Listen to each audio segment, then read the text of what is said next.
The civil trial over the deadly 2017 Unite the Right rally got underway in Charlottesville, Virginia, on Thursday as lawyers for community members argued that white nationalist organizers of the event planned for and encouraged violence.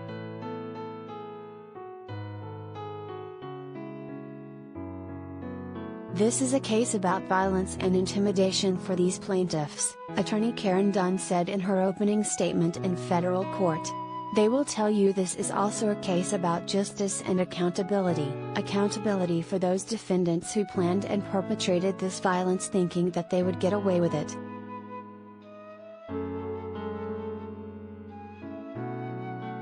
Dunn is representing 9 Charlottesville community members who are suing organizers of the rally for what they argue was a conspiracy to commit acts of racial violence.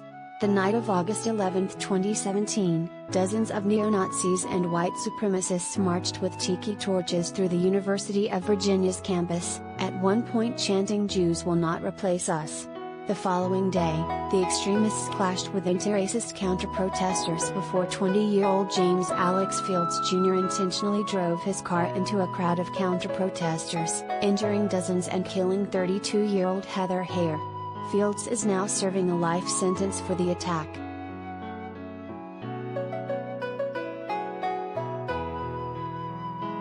Several of the plaintiffs were badly injured in the attack, including Marcus Martin, who pushed his fiancée out of the path of the oncoming vehicle and suffered a shattered leg and ankle when he was hit by Fields. Another plaintiff, Natalie Romero, had her skull fractured when she was struck by the vehicle. All 9 plaintiffs say they have also suffered emotional damages from the day's events. The nonprofit group Integrity First for America is funding the lawsuit.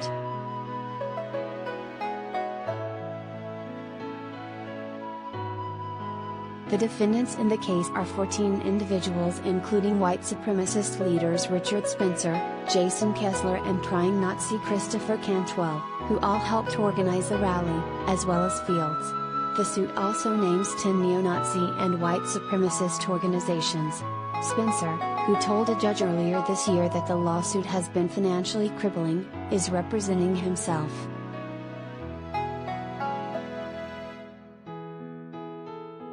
Lawyers for the plaintiffs will need to show that organizers of the rally conspired to commit acts of violence, even if they did not know each other beforehand, and that the violence was racially motivated. As part of their evidence, lawyers for the plaintiffs say they will show jurors leaked private conversations among the extremists that reveal a lust for violence.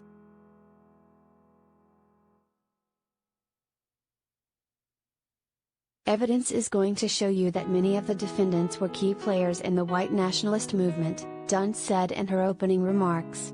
Evidence will show that many of the defendants wanted to build a white ethno-state, a country only for white people, and that it could only occur after a violent race war. The evidence is going to show they wanted to build an army of white nationalists for what they themselves named the Battle of Charlottesville.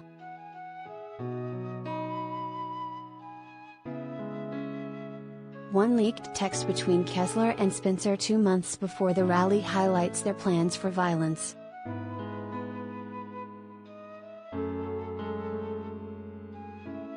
"We're raising an army, my liege," Kessler texted Spencer. "For free speech, but the cracking of skulls if it comes to it."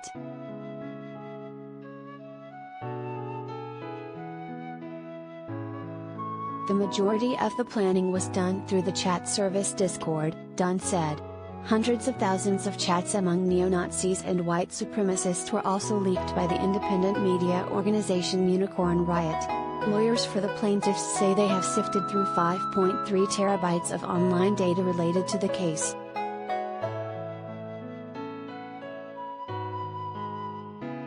The defendants never expected their communications to see the light of day, much less be in a courtroom, Dunn said.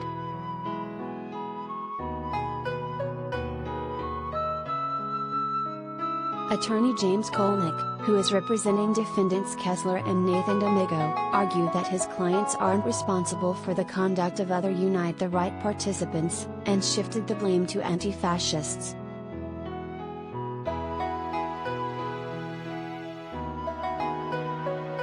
my clients were planning for the possibility that Antifa would attack them, as had happened before, Kolnick said in his opening statement.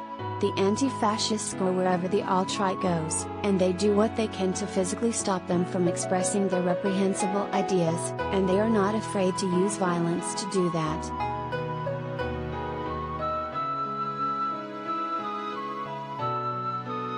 In his own opening statement, Spencer tried to distance himself from other white supremacists including Cantwell and Kessler, saying it was Kessler who was the primary organizer, and that he had little interaction with other organizers.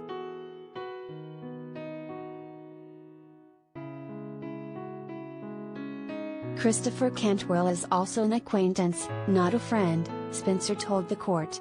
We ate lunch one time.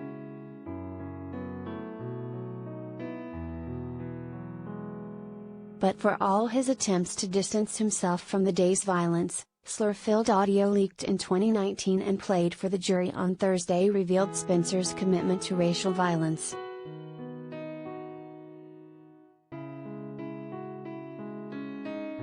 We are coming back here like 100 fucking times, Spencer yelled in the leaked audio taken a day after the deadly rally. I am so mad. I am so fucking mad at these people. They don't do this to fucking me. We are going to fucking ritualistically humiliate them. I am coming back here every fucking weekend if I have to. Like this is never over. I win, they fucking lose. That's how the world fucking works.